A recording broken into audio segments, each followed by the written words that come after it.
Puoi andare, perché tutte e due sono andate.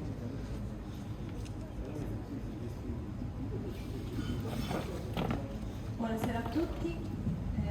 Questa sera presenteremo il libro di una giovane scrittrice, Sabatina Napolitano. Innanzitutto vorrei ringraziarti per avermi contattato, perché noi stiamo promuovendo i giovani, anche con la Proloco. Saluto anche il presidente dell'Umbri che è venuto qui insieme al presidente della Proloco Salvatore Licursi. Niente, ti mando i saluti dell'intera amministrazione che purtroppo non è qui per vari motivi, alcuni familiari, altri lavorativi, e non sono riusciti ad essere presenti. E ringrazio chi è venuto qui questa sera. Accolgo con piacere la proposta che mi hai fatto di presentarti, perché non è una cosa da poco, anzi, vedi, già sono emozionata, quindi questo. Allora, Sabatina Napolitano. Sabatina Napolitano è nata in Sardegna, alla Maddalena, il 14 maggio 1989. Ha scritto 7 libri di poesia e 2 romanzi, di cui uno è quello che presenteremo stasera, Origami. La prima domanda che mi sorge spontanea è: come mai hai scritto questo libro dal titolo Origami? Buonasera, mi sentite? Sì, si sente. Grazie a tutti di essere qui, grazie di cuore, grazie Adelina, grazie Francesco. Sì, io sono onorata di questa presentazione, sono onorata di questa serata, anche perché la location è veramente spettacolare, pazzesca, quindi penso che valeva la pena esserci e fare qualcosa proprio da qui. Anche perché mi hanno detto che il palazzo sorge da uno scoglio, quindi il principe ha costruito proprio un palazzo che viene dallo scoglio. Poi penso che avremo modo di visitarlo nei prossimi mesi. Sì, quindi, sicuramente, perché ora è in fase ancora di restauro, quindi a parte la biblioteca che è nella piazza su, è accessibile, gli altri spazi sono ancora in fase di restauro. Io mi chiamo Sabatina Napolitano, ho scritto 7 libri di poesia, ho cominciato nel 2011 con un editore che ha pubblicato delle poesie sotto concorso, con una prima raccolta dal titolo un po' terrificante, Metastasi d'autonomia. Però venendo dalla ricerca mi sembrava giusto fare creare un rapporto tra scienza e letteratura. Quindi sì, ho cominciato così, poi ho pubblicato diversi libri di poesia, ho pubblicato anche un ultimo libro di poesia dal titolo Corsivo, che credo, non so per quale ragione stia creando una eco, ma spero che io non abbia colpa, perché ho visto in giro che ci sono addirittura nuove lingue. Cioè, ci sono ragazzi che vanno parlando corsivo, quindi non ne sapevo nulla. Io ho scritto un libro di poesia dal titolo Corsivo, ma il mio libro è uscito anche per delle riviste letterarie abbastanza importanti, quindi questa cosa non l'ho curata, non mi sono fatta carico di questa cosa, però comunque è una cosa che è accaduta. Dopo i libri di poesia io ho scritto dei romanzi, ho scritto Origami, ho scritto un altro romanzo dal titolo Parole e carte. A volte mi viene parole, però parole e carte. Il secondo romanzo non è ancora stato pubblicato, quindi non ne parlo. Parliamo di questo primo romanzo. Origami ha una genesi lunga, perché ho cominciato a pensare ad origami da quando ho pubblicato un libro di poesia dal titolo Tango per cigni neri. E io mi ero accorta di questo matematico, anche economista, che aveva pubblicato un libro sulla teoria dei cigni neri, e il saggiatore aveva pubblicato una copertina a questo libro con dei cigni bianchi e neri, e mi aveva molto affascinato questa teoria. Praticamente il cigno nero è tutto quello che è incalcolabile, è un evento imprevedibile, Quindi anche la storia dell'economia, della matematica, la stessa storia è un cigno nero, la pandemia è un cigno nero, perché prima, prendendo ad esempio una frase di Giovenale dal latino, si pensava che tutti i cigni fossero bianchi, poi sono stati scoperti i cigni neri, quindi da lì anche il detto che un cigno nero è sempre il cigno più raro. E mi aveva molto accattivato questa teoria dei cigni neri in economia, però io poi negli anni ho attraversato questa cultura dell'origami, quindi anche del folklore giapponese, e mi sono documentata sulla loro cultura, su quello che significava l'origami in Giappone, anche su gran parte della religiosità che riguarda i giapponesi, come lo shintoismo. Loro vedono la divinità anche partendo dalle piccole cose, dagli oggetti che hanno un ruolo come dei talismani, tutto diventa un talismano, tutto diventa pieno di magia, tutto diventa anima, ogni cosa ha una qualità, ogni cosa può diventare una forza. Quindi questo mi ha molto affascinato e ho pensato che potesse essere quindi una teoria letteraria, potesse addirittura diventare una teoria letteraria. Quindi sì, da un lato ho avuto coraggio perché è un titolo molto usato. Ultimamente, scrivendo anche il secondo romanzo, avevo ambientato una scena al Pont Neuf a Parigi. Quindi mi dico, era una sera, perché io faccio una vita molto sofferta da un certo punto di vista, scrivo molto anche di sera, poi evito la vita sociale per scrivere, quindi è abbastanza difficile spiegare quello che c'è dietro a un libro. Però stavo cercando di ambientare questa scena al Pont Neuf e mi sono detta, devo cercare Pont Neuf, qualche bar, qualche ristorante che mi indicasse più o meno come poteva essere lì, perché non sono mai stata a Parigi. E scrivo su Google Pont Neuf e mi esce Le Cheval Blanche, il cavallo bianco, e mi esce praticamente questa pagina meravigliosa. Ora non voglio fare pubblicità a questa serie di alberghi, però una pubblicità meravigliosa di una serie di alberghi che utilizzano proprio gli origami bianchi, quindi hanno queste foto degli origami bianchi sparsi ovunque, ed erano ovunque su Instagram, sui social. Quindi là mi sono detta, vabbè, però origami probabilmente è molto diffuso come titolo, però io li vedo come dei doni, perché poi sono calzanti, perché nessuno mi diceva che proprio al Pont Neuf a Parigi c'era una serie, è una cosa che è capitata che io non conoscevo, non sapevo. Un'altra cosa che mi è capitata ultimamente è che stavo cercando una fotografia che arrivasse da New York, e su Twitter io seguo, sembra una pratica bizzarra, ma su Twitter mi piace seguire tutte queste persone che pubblicano delle foto provenienti da ogni parte del mondo. E c'era questo ragazzo che aveva pubblicato una foto a New York con la scritta Isaishi del musicista, che io non conoscevo, un musicista per me totalmente sconosciuto. E sono andata a vedere, c'era una composizione che proprio appunto aveva un origami, come la storia di un origami. Origami quindi è un tema diffusissimo che nella mia letteratura assume un significato preciso. Origami è la storia di una ragazza, di una ragazzina che da molto piccola, da quando aveva 7 anni, perde i genitori e cresce in questa villa coi nonni. I nonni le consigliavano di scrivere dei sogni su dei fogli di origami, che sono dei fogli di carta però proprio appunto tagliati secondo le dimensioni degli origami, secondo la forma che si vuole dare agli origami.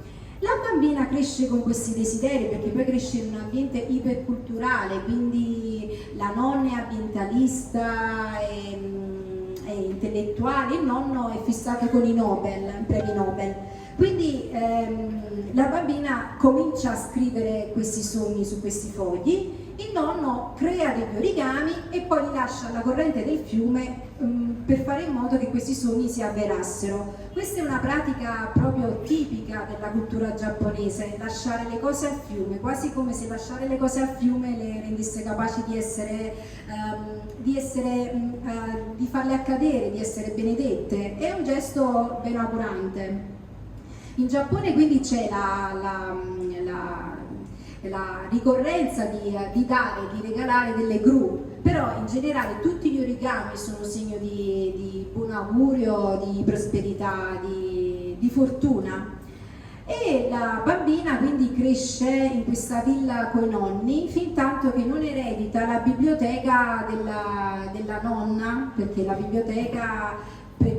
il libro è ambientato in una realtà finzionale, un mondo altro, dal titolo Itac, quindi non ho scelto un luogo preciso, cosa che per esempio farò nei prossimi romanzi, ho fatto negli altri romanzi. Per il primo romanzo ho voluto scegliere un luogo finzionale che rappresentasse tutti i luoghi, proprio appunto perché venendo dalla passione per la letteratura di Nabokov mi piaceva creare un romanzo che fosse utopico, che avesse una certa utopia, anche se lui parla molto di distopia, anche in alcuni romanzi dove inventa proprio dei territori, lì si sfocia comunque nella distopia, però volevo dare un primo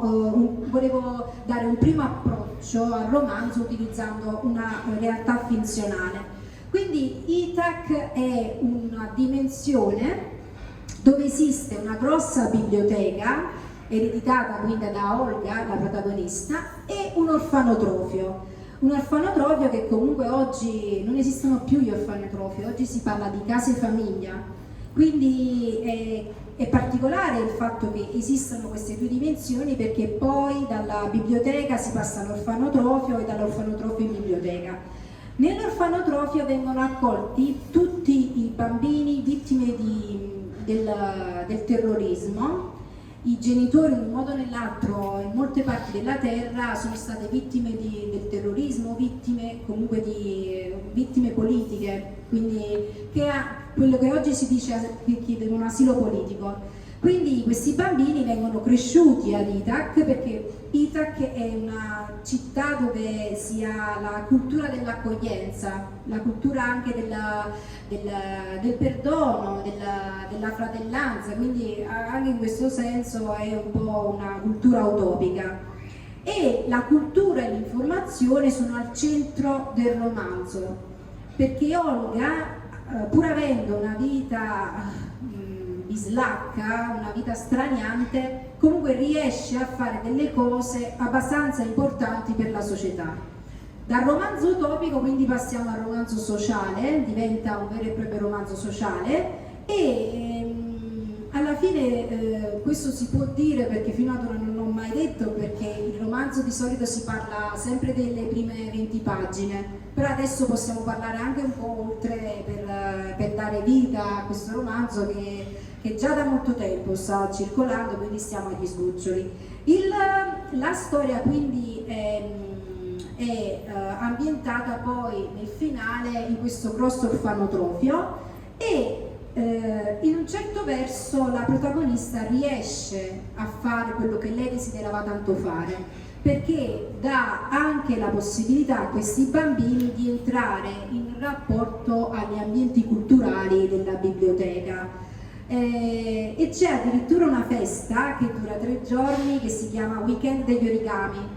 Quindi questi bambini dall'orfanotrofio vengono portati in biblioteca e c'è una grossa festa, perché coinvolge anche Medici Senza Frontiere, coinvolge giornalisti e persone provenienti da altre parti del mondo, quindi anche dall'Africa. C'è un'intervista di Nabokov dove lui viene intervistato dai giornalisti italiani, quindi penso che se voi andate su YouTube e cercate Nabokov intervista, noterete subito come Nabokov approccia i giornalisti italiani. E lui parla, gli dicono: ma secondo te che cosa è letteratura, che cos'è l'epilogo di un romanzo? E lui, tra le tante metafore, usa questa, è una festa in maschera con dei coriandoli, quindi lui aveva molto a cuore il fatto che lo scrittore deve prendere distanza dalla propria opera. non era cinismo, non era sarcasmo, era più che altro, era proprio lui che poi evolvendosi e passando dalla Russia, poi dall'Inghilterra e stabilendosi negli anni universitari negli Stati Uniti aveva cambiato la sua forma mentis. Nabokov quindi aveva detto che lui non avrebbe mai scritto un romanzo d'Africa, un romanzo d'Afrique, e invece io ho scritto il primo romanzo e ho scritto anche della questione africana, quindi è stata una bella botta. Il romanzo, proprio per questo, essendo un romanzo politico, un romanzo sociale, ha avuto veramente un approccio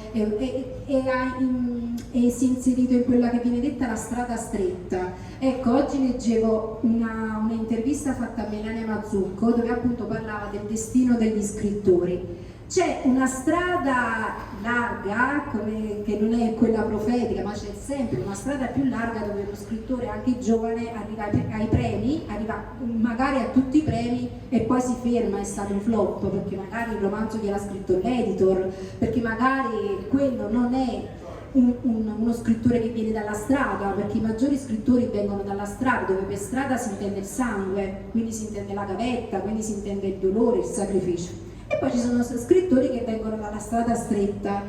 Io spero di mettermi nella strada stretta perché così è andata. Io ho scritto un romanzo prendendomi ogni tipo di responsabilità, volendo fare un romanzo che avesse veramente un imprinting serio, sociale, e ne sono contenta, sono molto contenta ed è stato un gesto che ho fatto gratuito per l'umanità, non ho pensato veramente al successo. Ecco, stasera ad esempio non ho portato le copie, però si possono trovare alla libreria da Pino Basile, però per dire che il mio approccio è sempre stato quello di rispondere a una vocazione.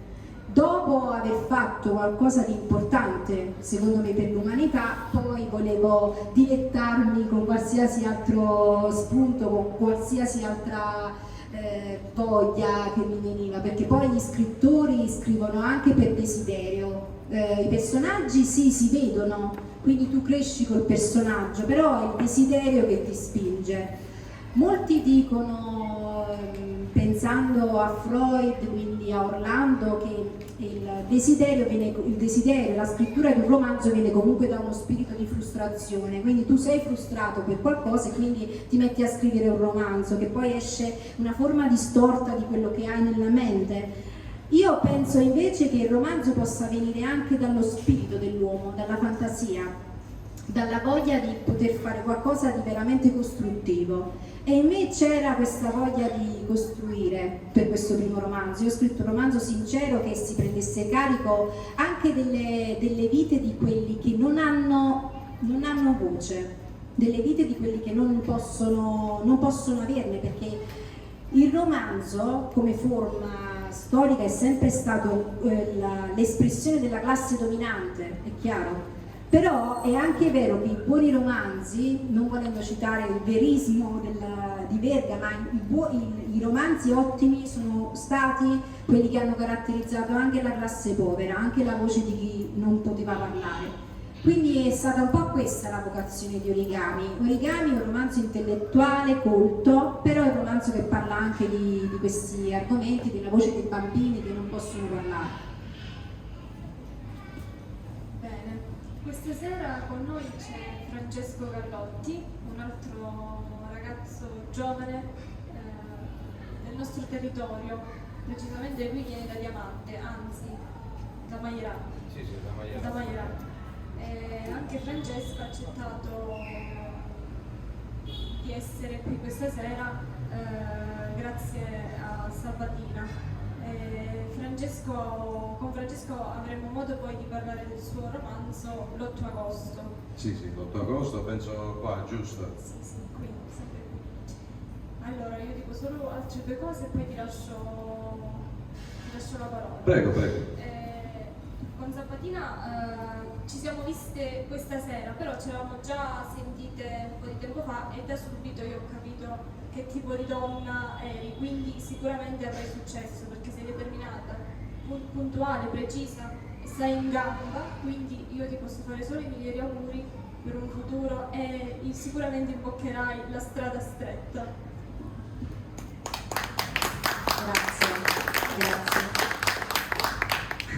facile, però non ti devi mai fermare. Se si dice chi si ferma è perduto, ma è vero perché nulla viene dal cielo. Pure se tu raggiungi il successo, le persone più grandi che hanno raggiunto il successo, che poi è un successo di vendite, ma capirai quando puoi vendere un romanzo, sempre hanno puntato ad andare avanti, ad essere umili, a mettersi in disposizione per gli altri, perché se tu scrivi e non fai un altro mestiere, nel senso che tu scrivi e non fai l'infermiere, o magari non guidi il treno, non guidi un aereo, non ti occupi, non fai un dipinto, se tu scrivi vuol dire che tieni quella dote, che hai quel carisma e lo metti a servizio della comunità.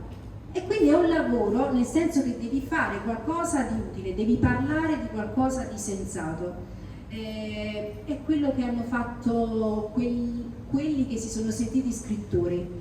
E quindi penso che è una cosa da sentire, una vocazione da sentire dentro. Io ho accettato da subito, oltre perché sei giovane, ma soprattutto perché mi hai dato una motivazione in più, perché hai scritto questo libro e perché l'hai voluto presentare qui. Perché tu hai detto che hai una casa da circa 7 anni a Marcellina e ti è piaciuto l'ambiente, il territorio. Vediamo questa sera ci troviamo in questo posto che è magico. Basta poco, alcune piante che grazie al consigliere qui, Gennarino Di Lorenzo, che mi aiutano ad allestire bene le location, basta poco per rendere magico un posto.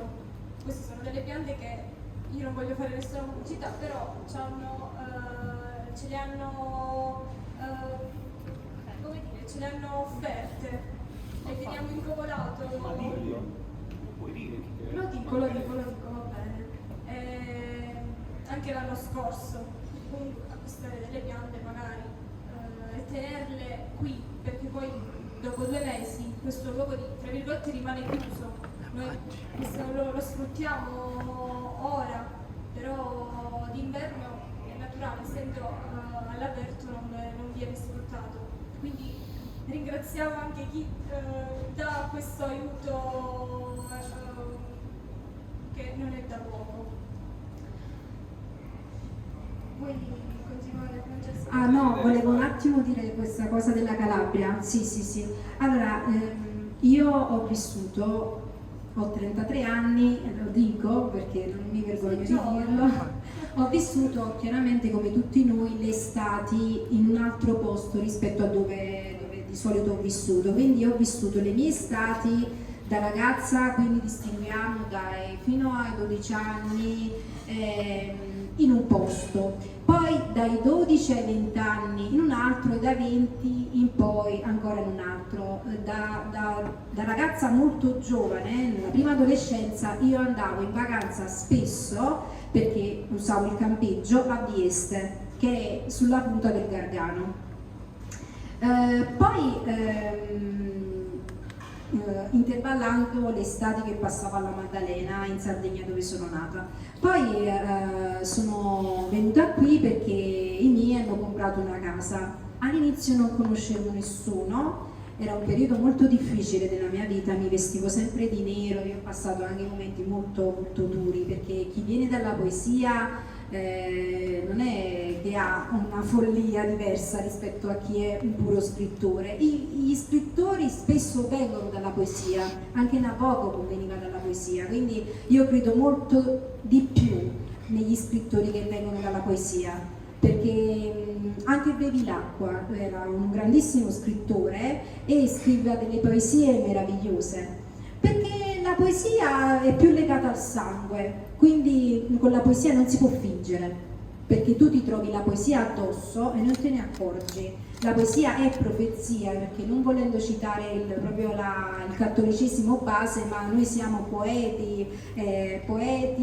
santi e profeti. Questa è una cosa dalla nascita, è una formula del battesimo. Però il punto è questo, che venendo dalla poesia c'era comunque qualcosa di autentico in me, c'era qualcosa che era legato alla parola, ed è proprio questa la grandezza di uno scrittore, la parola. la parola che può cambiare i destini. Per esempio Nabokov quando scriveva la sua stessa parola cambiava la vita. E questo è stato proprio la vita dei grandi. Per esempio in Calabria abbiamo Berto ha scritto Il male oscuro in 2 mesi, ma è stato un libro che gli ha dato il successo, l'ha scritto in un periodo bruttissimo della sua vita. E quindi venendo dalla parola, dall'esperienza della parola, io poi ho scritto un romanzo che avesse un'attenzione più sensibile verso degli argomenti piuttosto che altri. Quando sono venuta in Calabria io vivevo un momento oscuro, però io andavo avanti stranamente non con la poesia, non col romanzo, ma dipingevo, quindi era addirittura un altro periodo perché per un periodo ho dipinto. Poi ho cominciato a conoscere tutti i miei amici che sono della comitiva di oggi e ho cominciato ad uscire, a fare parte di un mondo sociale anche qui. Però io ricordo di questi territori, perché io vivevo anche da sola a Marcellina, e lì è un po' isolato, quindi io mi ricordo di questi territori e queste luci come un genius loci. Molti non credono nel genius loci, io invece sì, perché quando poi mi è capitata una cosa stranissima, la prima volta che il mio amico mi ha portato in una pianta di cedro, io ho baciato il cedro e mi ha detto perché hai baciato il cedro? In me avvengono delle cose stranissime e lui mi ha detto guarda che gli ebrei la prima cosa che fanno quando vengono baciano il cedro per vedere se è sacro, se non è sacro, una cosa scritta nella Bibbia. Io cadevo dalle nuvole perché non avevo visto su internet Santa Maria del Cedro, non mi ero proprio interessata di questo perché evidentemente stavo in un percorso io stessa che non sapevo da dove veniva. Poi mi ha spiegato, poi ho letto i libri di Galeano, mi sono interessata e ho capito che c'è un genius loci. Scalea soprattutto perché la casa che hanno comprato i miei viene da una persona che lavora qui, che è all'agenzia immobiliare a Scalea, e Scalea in un certo senso mi ha deviato il destino, mi ha creato il destino.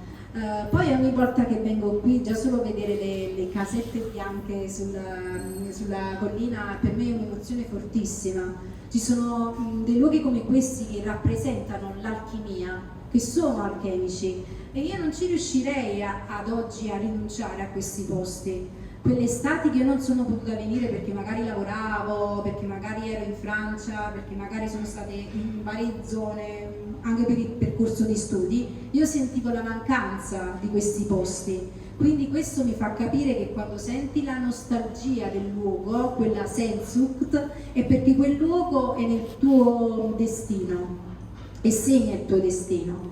E io ho fatto sempre ho cercato sempre questa trade union tra la Sardegna e la Calabria, perché comunque sono 2 terre che sì, mi hanno segnato molto, anche se io sono del sud Italia, quindi porto la voce di quelli che vengono dal sud, che è una voce difficile, perché è anche vero che per esempio anche in Francia e in altri paesi c'è questa differenza anche economica tra sud e nord. Però chi viene dal sud Italia secondo me è sempre più sofferto di chi viene dal nord. Le culture ancora, dopo tanti anni, dopo la lotta dell'indipendenza e tutto, le culture sono comunque ancora diverse. E quindi sì, io mi sento di venire dal sud e sono mediterranea e quando vado al nord mi rendo conto della differenza culturale, esiste. Però al nord non sono stata ancora capace di sentire quel genius loci che ti cambia la vita, che ti cambia proprio l'esistenza. Io qui l'ho sentito. Infatti con i miei amici calabresi veramente mi sento come se fossi una sorella, come se spartissi veramente il sangue, quindi sono grata a questi posti.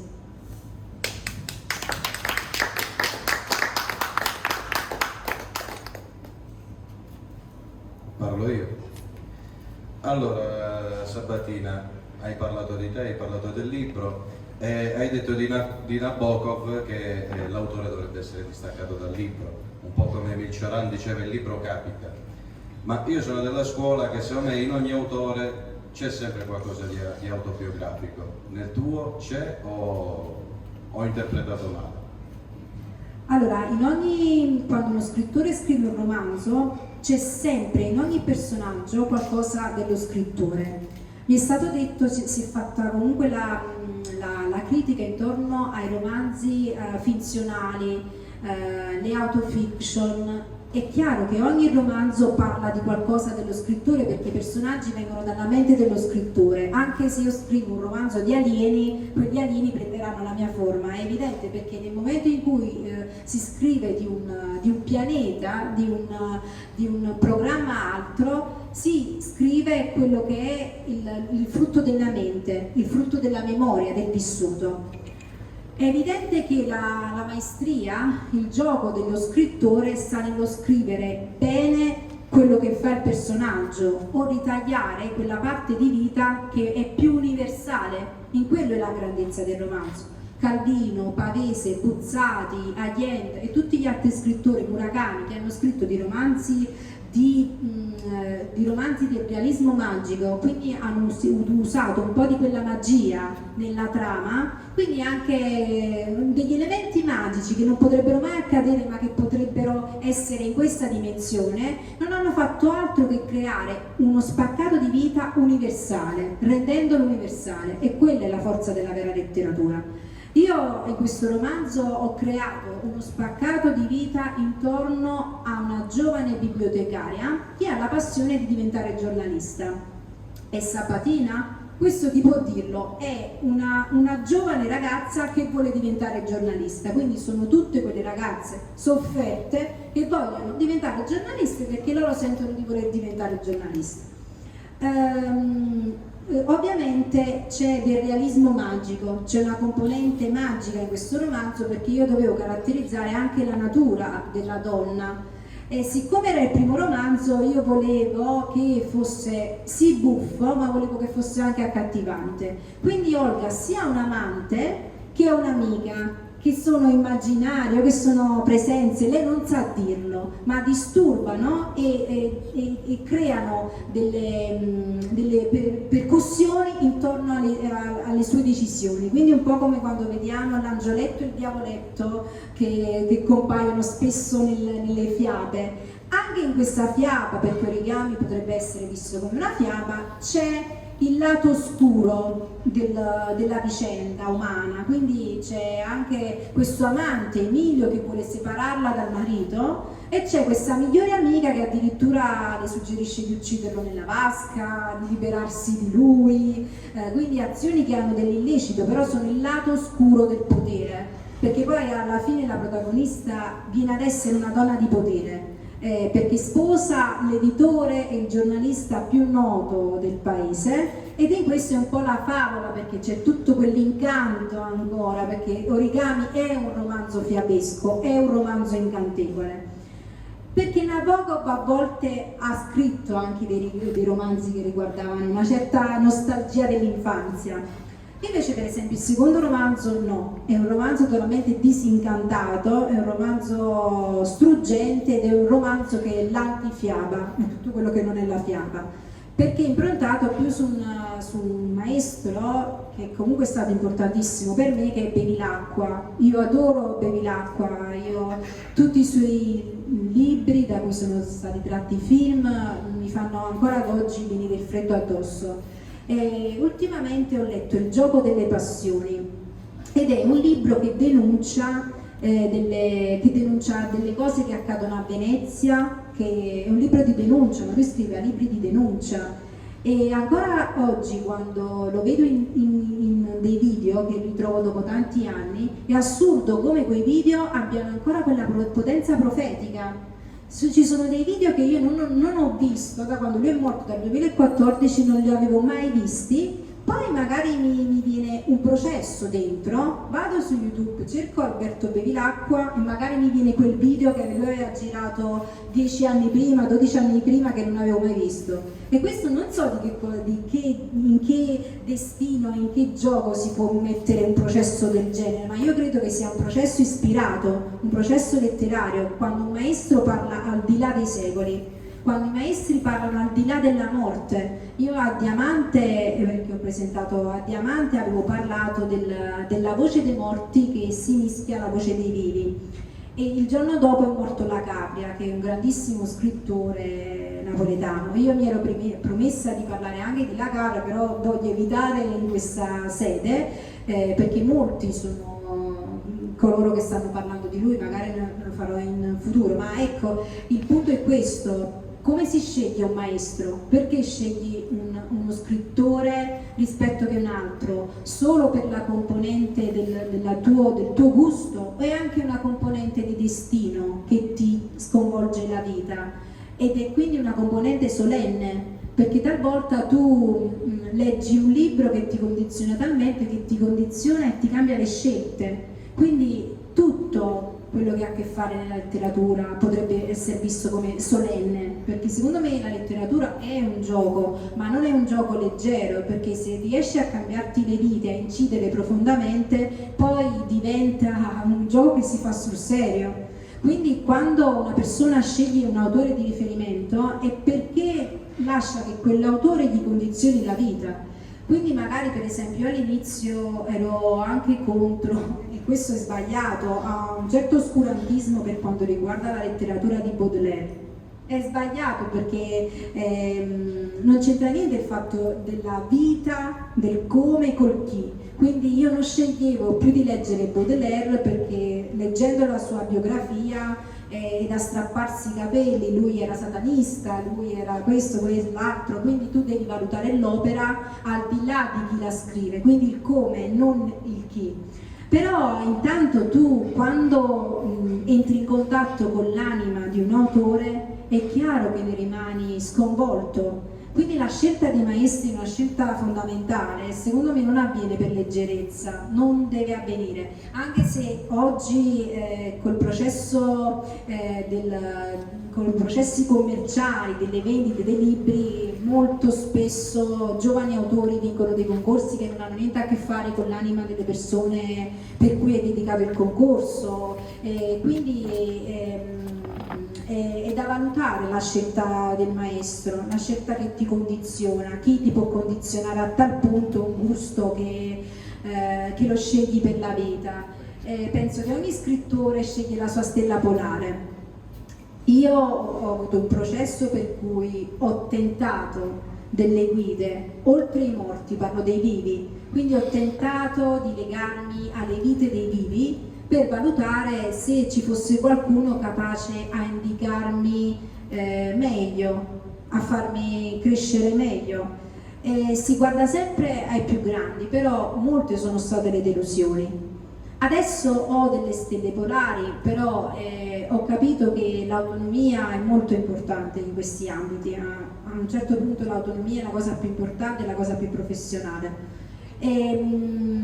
Quindi i maestri vanno scelti con serietà, i maestri vanno scelti con devozione e penso che ancora meglio un maestro va scelto per quanto ti sappia dare, non per quanto ti sappia togliere.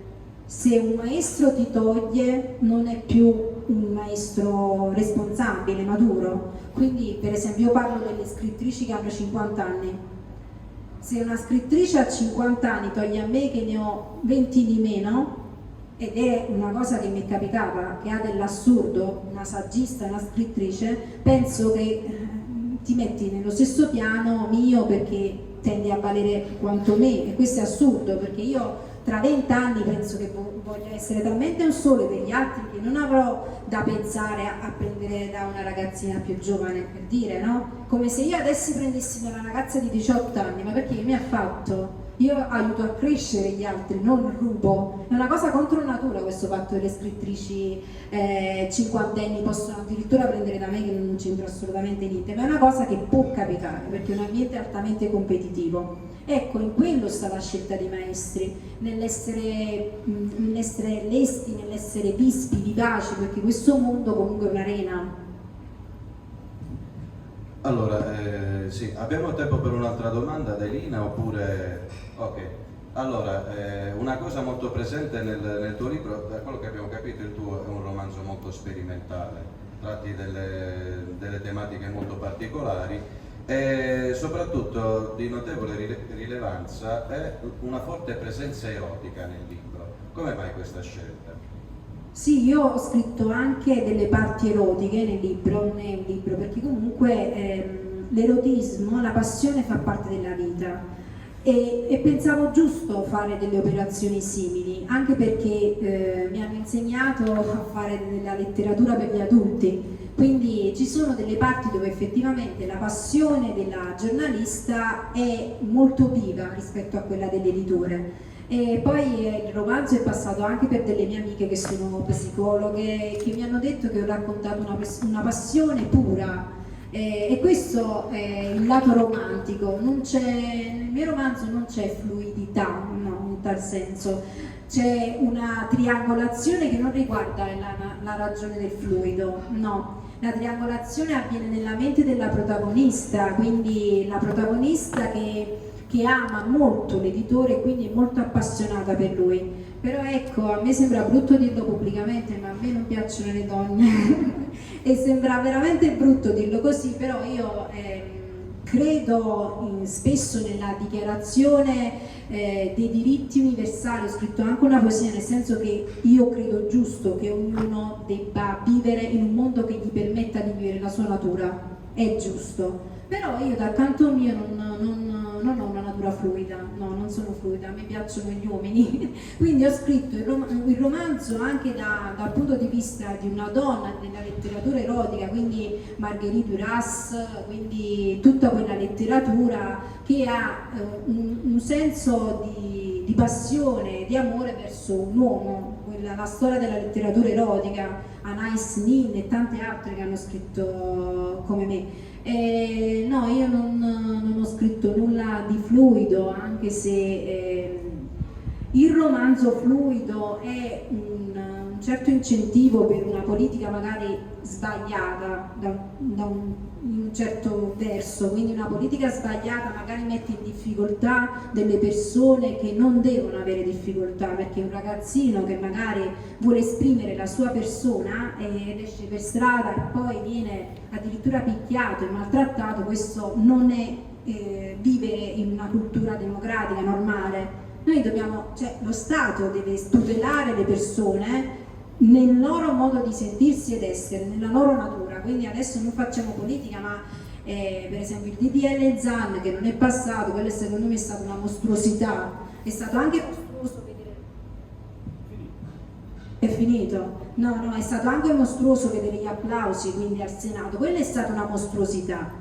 Quindi se un romanzo si può muovere in tal senso, ben venga, però poi ci sono tanti altri tipi di mostruosità nella politica, si utilizzano le debolezze per fare propaganda. Io penso che in questo momento storico la crisi di governo era necessaria, se non prevedibile, e credo che la svolta a destra sarà un naturale effetto di quello che ha fatto la sinistra. Per quanto mi riguarda, io ho avuto a che fare con gli intellettuali di sinistra, ma mi è sembrato che io non sto facendo della politica, ma mi è sembrato nella mia persona che questi intellettuali di sinistra si sono mossi quasi come un Robin Hood all'indietro, rubare ai poveri per dare ai ricchi, cioè allusioni fotografiche, addirittura inserire le influencer milionarie ai mondi letterari, cioè un'assurdità palese. E quando questa assurdità, cioè includere le milionarie al mondo dei poveri cristi che scrivono letteratura, che al massimo se gli va bene fanno 50.000 copie per dire, e loro 50.000 euro li vedono in un giorno, cioè così, questa è una grandissima assurdità, e che viene ancora peggio dagli intellettuali di sinistra, cioè quelli che dovrebbero mantenere le logiche di un potere letterario, è ancora peggio. Cioè se questa è la sinistra che noi avevamo e se questa era la tecnica che noi avevamo a livello allegorico, è meglio che si tolgono da mezzo. Per dire, io parlo degli ambienti accademici che ho visto di queste dinamiche, addirittura hanno fatto degli intellettuali dalla Francia per dire che rubano ai ricchi per dare ai poveri.